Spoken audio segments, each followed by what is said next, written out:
ഭൂമിയിലെ ഏറ്റവും ഉയരമുള്ള കൊടുമുടിയാണ് എവറസ്റ്റ് കൊടുമുടി. ഹിമാലയൻ മലനിരകളുടെ ഭാഗമായ എവറസ്റ്റ് കൊടുമുടിക്ക് 8848.86 മീറ്റർ ഉയരമുണ്ട്. നേപ്പാളിൻ്റെയും ചൈനയുടെയും അതിർത്തിയിൽ സ്ഥിതി ചെയ്യുന്ന ഈ കൊടുമുടി എന്നും സാഹസികരായ മനുഷ്യരെ വെല്ലുവിളിച്ചുകൊണ്ടേയിരുന്നു. 1953 എഡ്മണ്ട് ഹിലരിയും ടെൻസിംഗ് നോർഗയും ചേർന്ന് ആദ്യമായി എവറസ്റ്റ് കീഴടക്കി. എന്നാൽ അതിനു മുൻപും എവറസ്റ്റ് കൊടുമുടി കീഴടക്കുവാനായി അതിനായി പ്രയത്നിച്ച മനുഷ്യരുണ്ട്. ഹിമപാതങ്ങൾ, ഐസ് ഫാളുകൾ, പെട്ടെന്നുണ്ടാകുന്ന കാറ്റ്, മഴ എന്നിവയ്ക്ക് പുറമെ 8000 മീറ്റർ ഉയരത്തിലെത്തുമ്പോൾ നേരിടേണ്ടി വരുന്ന ഡെത്ത് സോൺ എന്ന ഏരിയ, ഇവയൊക്കെ എവറസ്റ്റ് കീഴടക്കുന്നതിൻ്റെ വൈതരണികളാണ്. ഏകദേശം 300ഓളം പേർ ഇതിനോടകം എവറസ്റ്റ് കീഴടക്കാനുള്ള ദൗത്യത്തിനിടയിൽ മരിച്ചു കഴിഞ്ഞു. അവരിൽ ചിലരുടെയൊക്കെ മൃതദേഹം ഇപ്പോഴും എവറസ്റ്റിൽ നമുക്ക് കാണുവാൻ സാധിക്കുന്നതാണ്. അതിൽ ഒന്നാണ് ജോർജ് മല്ലറിയുടെ അവശിഷ്ടങ്ങൾ.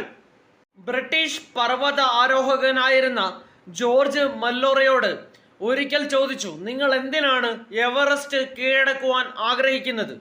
മറുപടി ഇങ്ങനെയായിരുന്നു, ബിക്കോസ് ഇറ്റ് ഈസ് ദെയർ.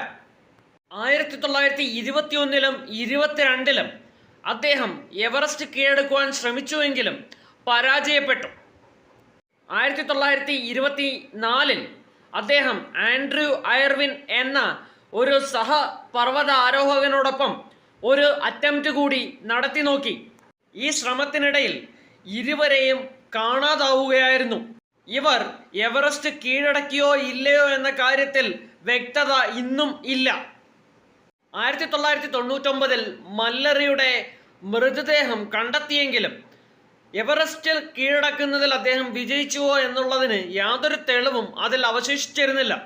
1965-ലായിരുന്നു ആദ്യമായി ഒരു ഇന്ത്യക്കാരൻ എവറസ്റ്റ് കീഴടക്കുന്നത്. അവതാർ എസ് കീമയായിരുന്നു ആ ഇന്ത്യക്കാരൻ.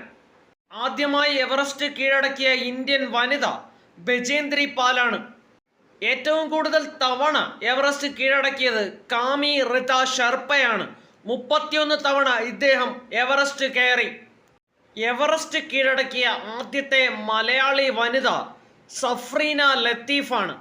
2025 മെയ്യിലായിരുന്നു ഇത്.